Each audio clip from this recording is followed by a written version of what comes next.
So Cheryl's going to be joining us on the panel, as is Sebastian Chavez from Mars, and I'll have them all introduce themselves after.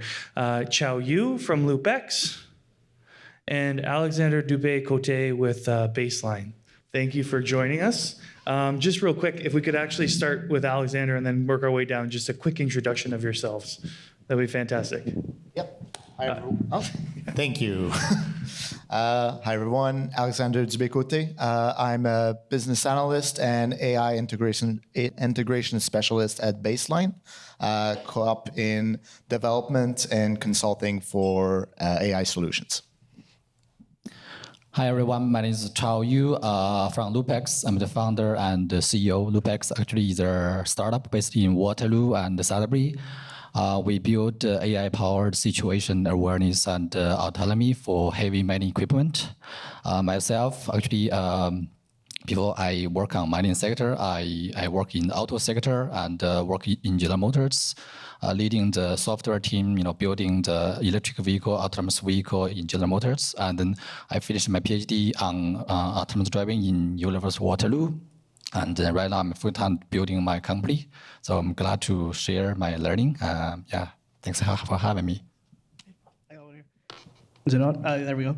Hi, everybody. My name is Sebastian Chavez. I work in the corporate innovation team at Mars Discovery District.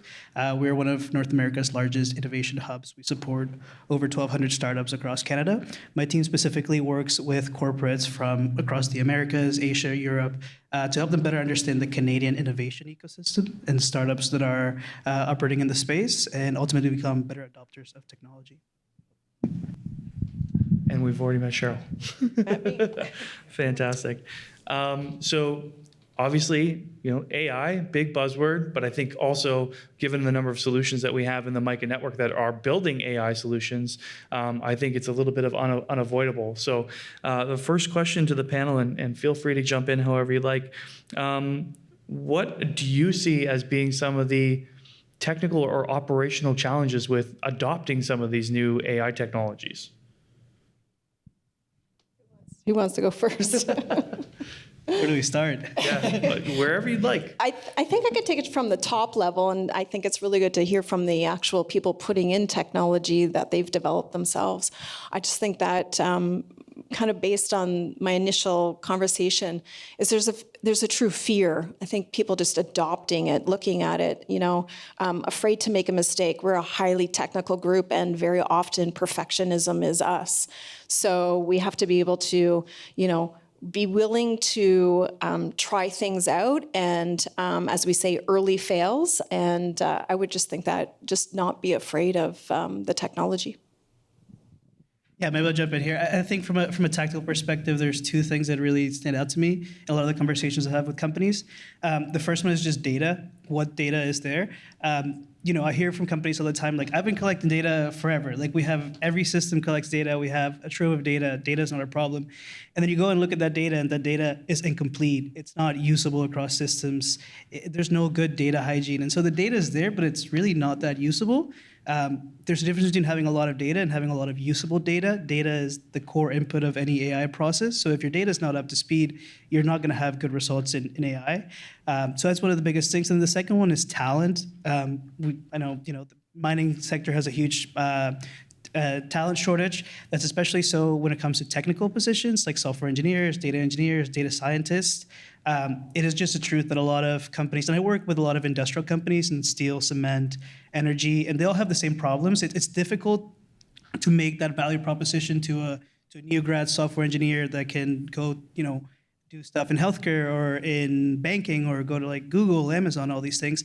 It's hard to make that value proposition of why, as a software engineer, data scientist, should you join an industrial company. So those two for me are big ones.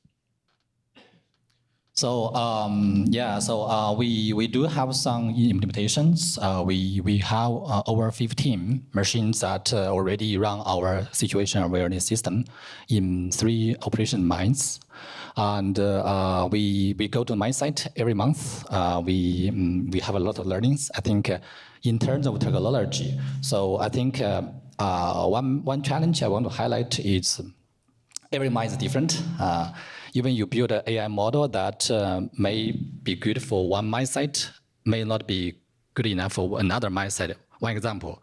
So in our technology, so we have that object detection through AI computer vision. And then when we go to one mine site in Northern Ontario and to Sudbury, another mine site, this new mine site has a new, very unique equipment, locomotive. And you have never seen the locomotive on public street and even other mine site. And then the AI model is not aware of that machine. And then that causes some challenge. So this, I think, definitely we can address this challenge with more, close the data loop. But I want to highlight that for this kind of like a unique, AI challenge, I think data, especially specific data from our specific mine site, is important to make the AI model works. So in terms of implementation, I think operation side, I think I want to highlight the importance of communication or messaging. So one big learning is that when the first time we implement our system on the dump trucks, the operator actually not very happy, not very supportive, because they feel that okay, this is a kind of like a autonomous system, maybe okay replace their jobs.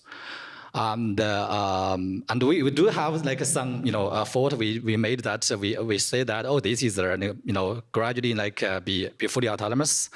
So that is a not good way. I feel that for those end users who definitely care safety. So we learned that let's do this together to save lives. Instead of like give them a message, this may replace your jobs. So I think messaging, communication is critical to make sure that technologies succeed during the implementation phase. And the risk of going forward, my point might overlap a bit. I'm going to piggyback, I think, on Cheryl's mostly. But I think selecting the right risk profile is really, really important here. Understanding the situation where the risk comes from.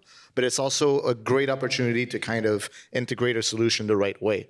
Understanding what decision points are critical, what need to have human oversight to a strong level, and designing and selecting the systems accordingly. So really choosing and selecting the system that fits the reality, which should always be good practice, but specifically with the risk profile, I think that's kind of both a challenge and a way to make sure that things are done right.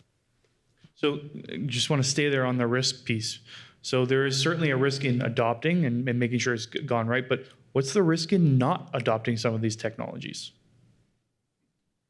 Well, I mean, from a commercial standpoint, I think there's going to be a comparison to in the not too distant future where 15 years ago, I'm not sure how well my estimate's going to be there, but having a website was a cost of doing business that was seen as not having necessarily value added to most. I think at some point there's going to be expectations of some level of intelligence within devices, within solutions, and not providing those is going to be an impediment. Whereas we're there right now, I don't think so, but I think manufacturers, equipment, and solution providers are probably going to be coming up to that point quicker rather than, say, mining operators. So, so I want to share some knowledge in two aspects. First, safety. So we have seen that fatality curve, those in the mining sector, fatality or serious injury curve in the past maybe 10 years, and we have seen that the serious injury curve, especially those fatality curve, actually plateaued, and it drops and gradually plateaued. So. My side have training, my side have many existing technology, but still have significant fatality, serious injuries. There's no very effective way to continuously decrease that fatality, number and achieve zero fatality. Potentially, AI can help. Let's see, but I believe that. In terms of productivity, I think the risk is not adopting AI is that even you have a lot of data, you may have more and more data. You don't have a tool to process data to provide the insight to increase those productivity. That gradually cause less profit. So this may be, I think, two risks that my site may need to consider. Yeah, I think, sorry, table stakes, I think ends up being the word. And safety is a great way to think about it. Like, if you were to step in a mine site, in the 1950s, 1940s, there was no safety procedures. Like, safety wasn't a thing. And what we realized by implementing really strong health and safety procedures across industries is that mines that are safer are more productive. And that's just what the industry is going to be like in regards to AI as well. Like, mines that have AI systems in place are just going to out-operate ones that don't. And there's really going to be not many that don't have any. And I think also just at a bigger macro perspective, I think the mining industry and the economics of the mining industry are undergoing quite a change right now in terms of kind of what the main revenue drivers are. Coal is going way down. We have like the kind of surge in critical minerals. The way that the industry moves is going to be quite different. And we've seen a really high increase in input costs, like mineral prices are so volatile. This is a commodity business at the end of the day. So any additional increase you can get in productivity and efficiency is going to be necessary to kind of withstand the headwinds that the industry is going through right now. Just a really quick add, I think from a different angle, this is coming out of UC Berkeley. They've got some future sites that they believe, and they've put it out to 2030 where they believe this is going. And a really quick thing I would say is their estimation is that some models will be so perfect that there'll be no competition. So the risk is just you'd be outcompeted completely. Completely. The ability to scale once you get your model down, and if you're very, focused, the ability to compete will be really hard. Interesting. And I just want to pick up on something that you said, Alex, is I have heard also in other conferences where folks are talking about AI as, you had to have a website, right? Almost like you had to have a business card, almost like you had to have an office. And I think the expectation will be that you just have to have an AI. It'll just be business as usual. That'll be the case for it. All great inputs. I did want to pick up on, I had it here, sorry. Sebastian and Cheryl, you guys are in the boardrooms with these companies talking about implementing these kinds of solutions. What do those conversations look like? What are the fears being discussed? What are the opportunities being discussed? And perhaps, for the innovators in the room, how can their solutions and how they talk about their solutions maybe help assuage some of those fears? Yeah, sure. I'll take it first. I think what I find really interesting about this is that nobody's speaking the same language in those rooms. A CFO is not looking at that in the same way as a chief sustainability or a chief operations officer. Like, they just don't have the same value metrics and they don't have the same goals by design. And what you get is something where people are just talking about AI for the sake of doing AI. There's a bit of a FOMO thing. There's like, my competitors are doing AI, so I should be doing AI. If you're doing AI for the sake of doing AI, you're going to fail in your projects. That's just the reality. We've actually almost, to a lot of the startups that we work with, we almost kind of tell them to just lead with your value metric. Like, if your thing is safety, like, how much can you reduce safety incidents? If your thing is revenue, how can you improve revenue? Lead with the value metric, and AI is just the way in which you create that and in which you make that impact. But there's AI is a very loaded word now, and there's a connotation. It involves a lot of things. Lead with value and make sure that whoever your audience is, you're speaking to the value that is important to them. It goes back to kind of speaking the same language. If you are that person that is driving that innovation or you're championing that technology, know who your audience is and know what matters to them. And that reduces a lot of friction because you can't just speak about it in general terms. You have to speak about it in ways that matter to the people that are in your audience. I would say it is definitely a mixed bag depending on who you're speaking with. And I kind of think of the renewables area. I don't know, gentleman was speaking from Hatch. I think, when we talk about renewables and new concepts, I think it's just the education at the board level. I think we're just dealing with the same situation. I think you get a stress like FOMO, we should be on this, how do we do it? But I also think it's the positive part where they're saying, okay, we have a skills issue. We don't have enough people. Is this going to be our answer? But then kind of going back to saying, how do we facilitate this? So one of the things that have come to mind is just So we talk about in the mine planning, we talk about twinning. Well, what about taking a technical person and twinning them? Do you know? So there's concepts there, but you can have these conversations, but I think they're just saying, oh my goodness, this is another thing on my plate.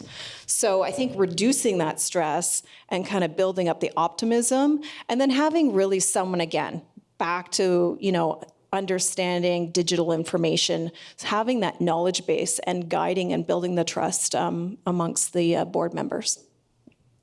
Great. Alex, Chao, you guys are kind of on the opposite spectrum, building the solutions and implementing them on the ground floor. What do those conversations look like, and what kind of questions are you being asked by maybe the people that are going to end up using them on a day-to-day basis? Well, I like the comparison of speaking different languages there. So kind of translating the technical, the capabilities, and getting a real understanding of the field reality is, I think, the key there. And breaking down, because AI does have that buzzword connotation, I think for a good reason, because it's not a technology, it's a vast array of different solutions that have very different functions. So it is sexy right now to put AI forwards when you're doing predictive, and it is.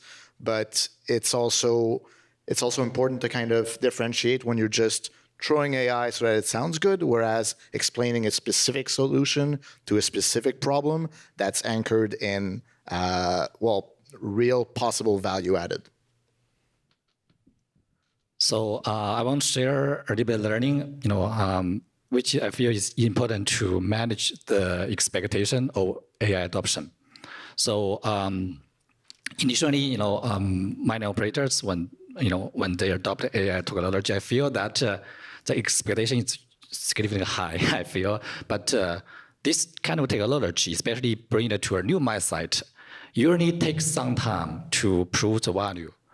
And during that time, it's very easy to get some complaint, get some drawback, and this needs the leadership team, especially the champion of the AI adoption, projects, need to have that patience and to support to make sure that it takes enough time for data collection, for improve the AI algorithms, for get the trust from the end users.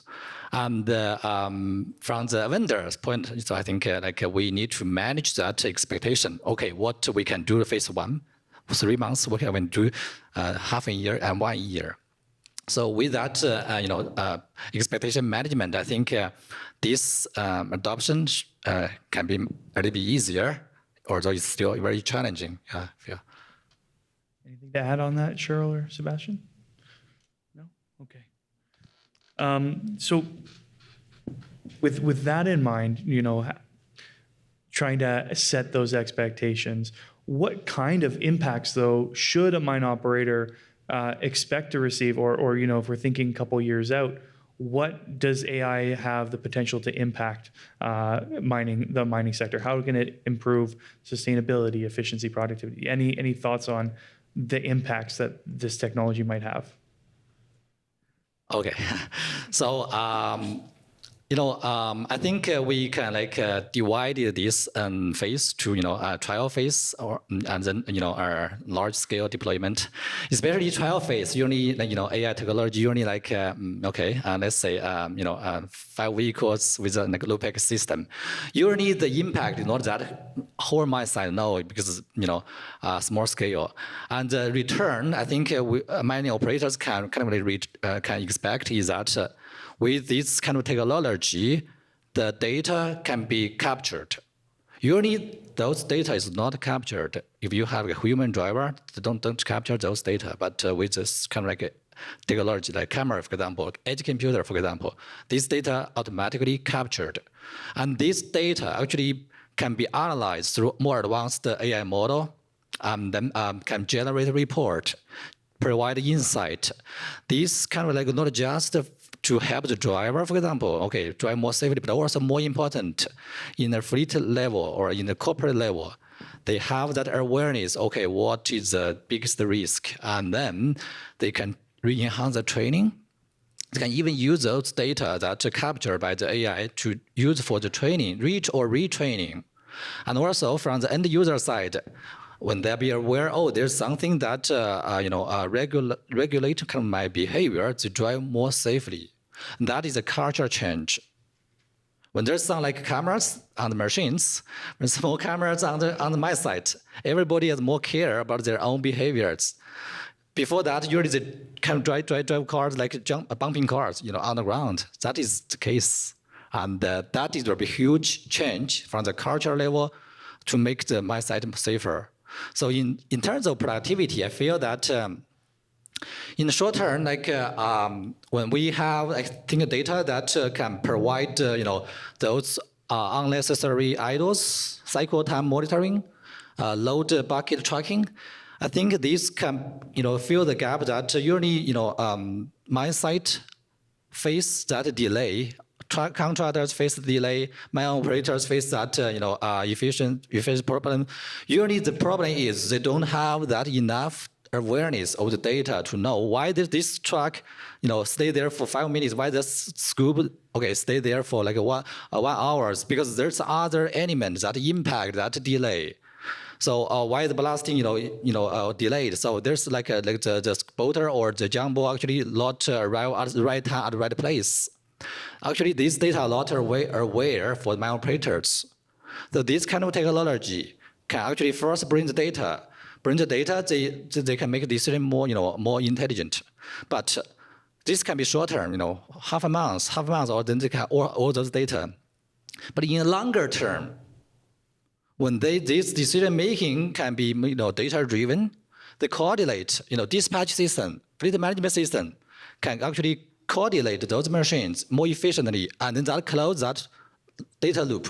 So I think in the short term, the data transmission from the operation side, my side on the ground especially, to the control room. This can be a short-term expectation.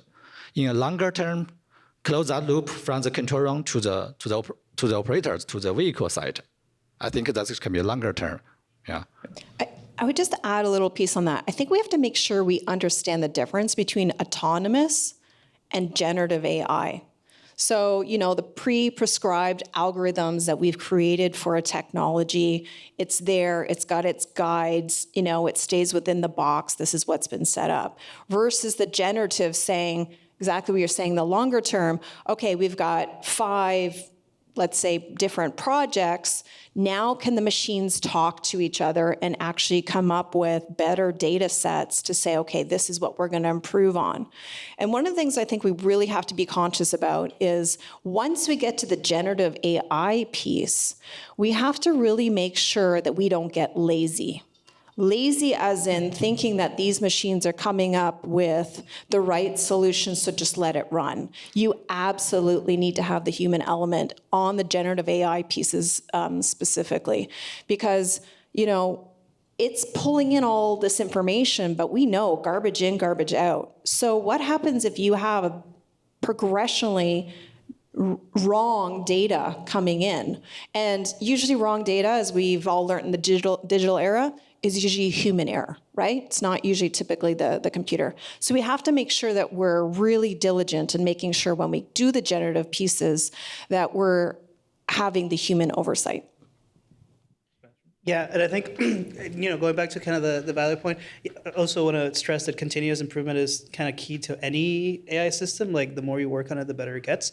But AI just goes down to efficiency, like, without having to go too deep into it. It's about doing more with less. It's using less resources to have more output, is using less people to do dangerous work.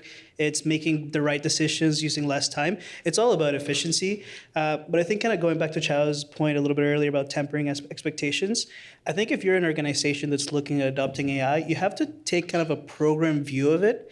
The truth is that any kind of singular, discrete AI project is unlikely to have crazy impact. Like, you're not going to, introduce one specific, for example, decision-making point, and it's gonna make your business 75% more accurate, more efficient. It's not.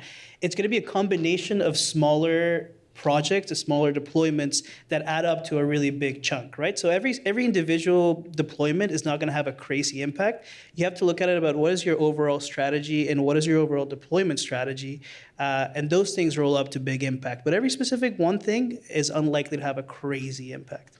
And so it's important, a lot of people take like a big risk or they do a big investment into one thing. There's a lot of, it's almost like a single point of failure. You have to look at it as a program, not as individual deployment.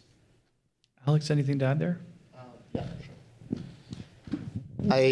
I think there's a point you made earlier on that I think is really interesting to look at from, I think we're covering caution and we're covering tempering expectations quite well, but one of the optimistic views of things is I think there's quite a bit of optimization problems that are going to be looked at in the coming years.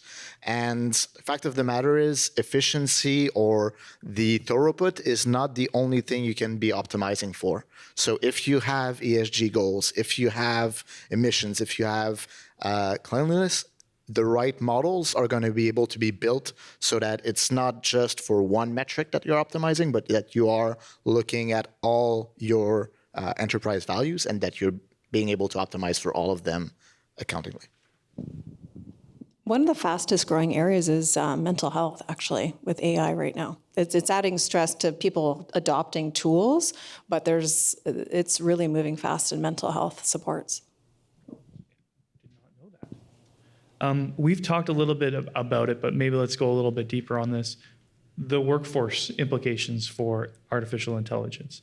We're worried about it replacing jobs or augmenting jobs. How do you see, artificial intelligence solutions being rolled out in mining impacting the workforce? And how should operators or even the folks in the room building these solutions think about maintaining a workforce or recruiting a new wave of talented folks to work these solutions? I can start on this one. I think it's always going to be a really tough balancing act, but when done right, there's a way for expert systems to gain insight from the expertise of machine operators that have years, decades of experience on the job. And to be able to provide that as support for more junior personnel that's going to be trained, for personnel that doesn't have that same level of expertise, without replacing the more senior ones. You're basically integrating, you're basically learning from knowledge by building models that in some ways reflect your expert mastery of some systems, of some piece of equipment, and you're able to use that as a tool for recruitment, for training, without necessarily having to put aside anyone for that sake. So one story I want to share that one of our client actually very interesting. They have a machine in their shop with our system, and that machine is not deployed on any method, but they use that for whenever there is some chance to showcase to younger students, college students, even like high school students, they use that car, they use that truck with our system to showcase how it works. Actually, I feel this is a very interesting way because traditionally, I think the perception for the mining sector is dirt and dirty, dull and dangerous. But with robotics, with this kind of technology, we are adding additional layer to those heavy mining machines, to those operations, make it more intelligent, especially for younger guys. I feel this kind of like adoptions can attract younger workforces, to be willing to contribute to the mining sector. Instead of doing those dirty work, they can do it in their smart way. So this is, I think, makes sense. Yeah. Yeah, I think people are definitely your partners, the people who are the experts on the processes on the ground. If you have anything that is not a fully autonomous solution, there's going to have to be a human in the loop at some point. If they don't want to be in it, or if they don't trust the system, or if they aren't a core part of building it, it's going to be difficult to succeed. So just making sure that I think there's a lot of real fears about a lot of AI things, like the job replacement angle is a really interesting one, and it's one that is important to think about. If I'm somebody who has, 10, 20 years of expertise in a specific process, why would I train a machine to replace me? Obviously, that's not the truth in a lot of these processes, but it is something that people think about. So how do you tamper that expectation? How do you kind of include them in the process of building something? How do you help them understand what their role is in a company that uses AI after the fact is important? But I think the other side of that coin is, like we've talked about the labor shortage so much. Like other times we're talking about not necessarily replacing jobs that a person is filling, it's replacing jobs that we can't fill at all. And a great example I have of this, I have a client that runs a remote site in Quebec. They really struggle to retain and to employ people. And so when we look at like startups that do any type of autonomous process or efficiency, what they tell me is if it's something that costs like 100 to 150 grand to do a pilot in this facility, it's going to get approved almost immediately because that's the cost that it takes me for me to get somebody there anyway. And I can't hire them anyway. So if I can spend 100 grand and, see if this works, try it out, I'm willing to take that risk a bit more because I'm in a desperate position to fill this role that I can't fill, that I can't find people to do. So I think it's both sides. It's understanding what the people impact is going to be on the net, not just on the loss or the gain of jobs. I think we're back to the time when we thought computers came in and they were going to take us all over. So, we have to be cautious, obviously. I think we're going to be displacing people, but prompt engineering is, a new role. It's a very important role, and we need many people doing this. So I just think that we're looking at huge change management piece, and we can't underestimate that. But there's definitely new opportunities. And the bigger thing I like about this is the enterprise size is so big. The SMEs now, or smaller companies, can totally eat up the market right now. It's a huge opportunity because, the future is that we're going to have the enterprises having to buy the smaller people because they won't be moving fast enough. So if you're adopting these tools fast and your team can do that, you're managing that change management within yourself and you're going to outpace enterprises. Very interesting. And I think the workforce, particularly not necessarily replacement, but filling roles that are there that they can't find anyone else to fill. That's a really interesting perspective, particularly for an industry that is remote, rural, and sometimes hard to staff. I mean, we see the advertisements all the time in Sudbury, but it's like, come work in Rainy River, 6 hours north of Thunder Bay, and getting a 20-year-old interested in doing something like that from perhaps the GTA, that's, a non-starter. So, AI as an augment as well as attractor is a very interesting position to take. Anything else about AI and its impact in the mining sector that you think we should really be thinking hard about? Is there one tough thing that you think we haven't talked about enough or isn't getting enough attention when it comes to bringing these AI technologies into the mining sector? Maybe not. I don't know if it's a tough thing, but you're not alone, I would say, is the biggest one. Like I always say that, especially working in industrials, I'm exposed to a lot of very similar commodity markets, people operating like dangerous spaces and often remote, often have trouble hiring people. But I would say that the problems don't repeat themselves, but they often rhyme. A lot of companies are trying to understand what the hell is going on when it comes to AI. Do I do it? Do I not do it? How do I, who's building what? There's a lot of dust in the air right now. Maybe no pun intended in a mining environment, but we don't know how this space is going to shake out. I think the most important thing is to keep on top of things, understand what's going on in the space, understand how developments, and things like there's this arm race of who's going to build all the foundation models. Is it going to be Google? Is it going to be OpenAI? Is it going to be Anthropic? Like all that's going to affect you, but ultimately it's about how does your organization fit into the general AI landscape? Like how do you become a better adopter? How do you become more adept at asking the right questions? Understanding that for a lot of the questions that are out there right now, there are no clear answers. And everybody's in the same boat. Interesting you mentioned those companies because maybe now they're part of mining and they never thought they would be. Well, foundation models are a lot of models that are extremely adept at doing things that an individual company could never build on their own because of the cost of computing, because of the cost of energy. We have these amazing models that we can do very minimal tweaking on top of to build really like enterprise specific applications. I think the foundation models, the general models space is going to be really important. You're not going to have to build an AI from scratch. You have this if you imagine you're building a car and then you have like a Ferrari engine already there and also the chassis and also like you basically just need to have like a key to turn it on, right? Like that's what's gonna end up being in the landscape for the most part. I think we have the opportunity to be early adopters. We're doing a fair bit of stuff here. And the other, I just wanted a little bit on the end piece. For every search that we're doing on, let's say, on the ChatGPT, we're using 10 times the energy. And who's supporting this industry? The amount of data that's being put into this, it's our industry that's really supporting this. So I think we have early adoption, opportunities. It's not just about actually taking the automation within, but actual physical pieces that we can be saying, you need us. This industry is highly connected to us. So, instead of us being known as slow adopters, we could actually be early adopters.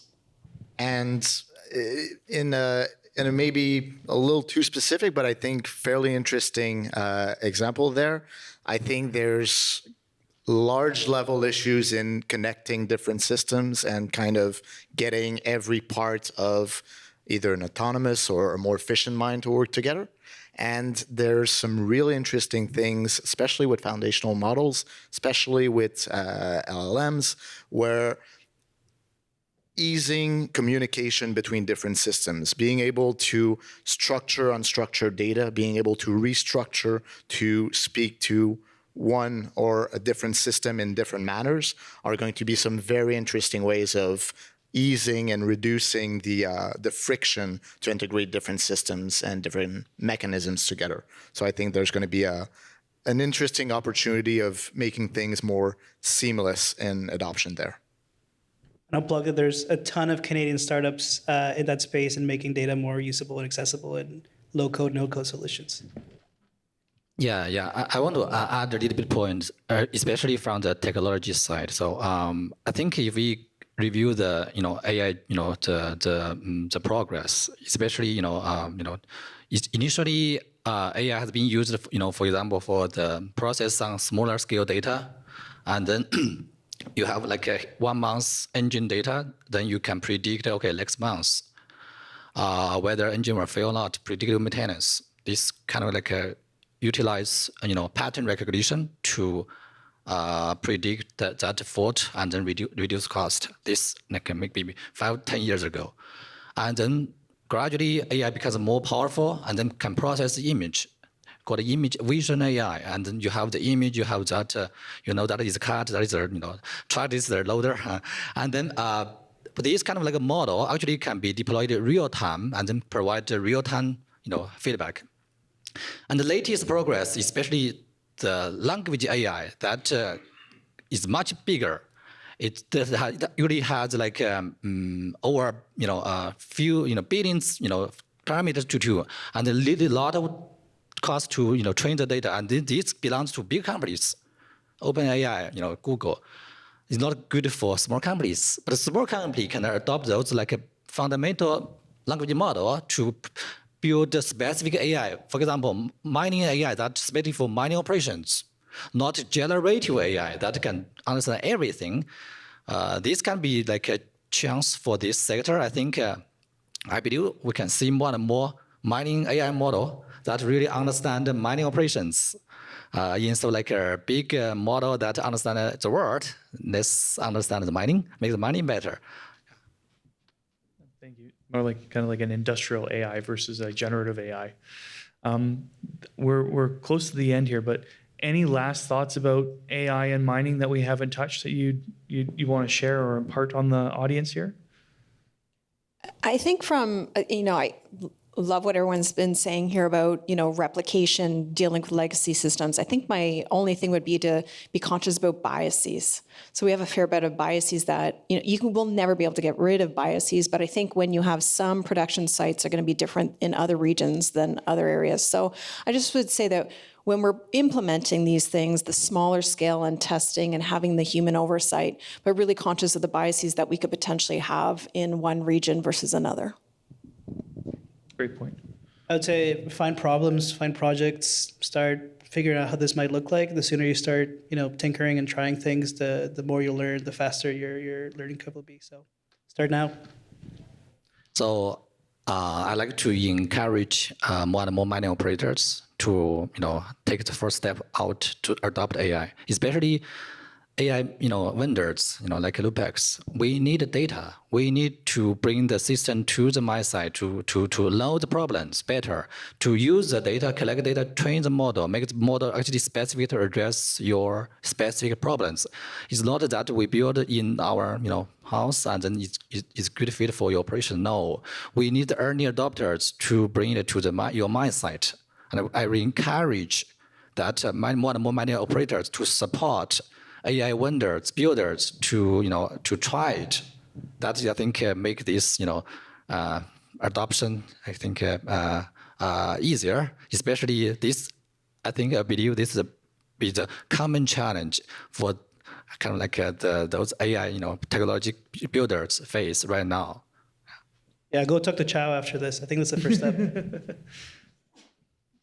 And well, I think that one stands for a lot of things, but surrounding yourself well, finding the right partners. I think Charles mentions a bit earlier challenges of integration. If you're an equipment manufacturer and that you can already have the input and insights of platform that oversee risk for assets or health management for different pieces of equipment. If you can already have the mining companies in the room, if you're able to develop solutions that really take into consideration the whole range of the spectrum and have the right expertise to do it, then you're setting yourself up for success. We need more use cases. We really need to have everyone talking about this. Don't hide it in the background and say, I succeeded on this, but I'm going to keep it as a competitive thing, because you'll be outpaced tomorrow. So we have to see these use cases for everybody to get on board. Well, thank you, panelists. Very much appreciate your insights. Thank you.